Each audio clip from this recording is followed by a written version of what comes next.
Hello guys, welcome to my YouTube channel Tech Wisdom and welcome to another simple tutorial video on this channel. And today I'm going to show you how you can turn off quiet mode on your Instagram. So without any delay, let's start the video.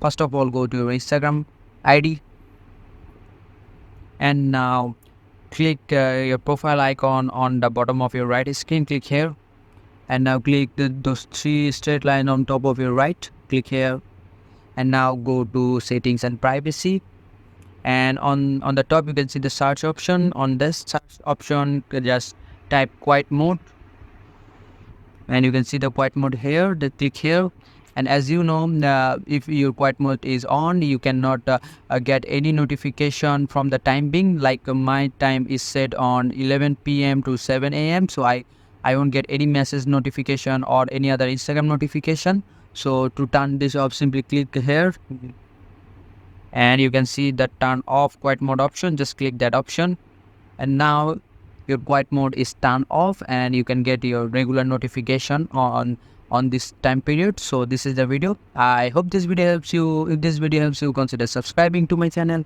and I will catch you guys on the next one.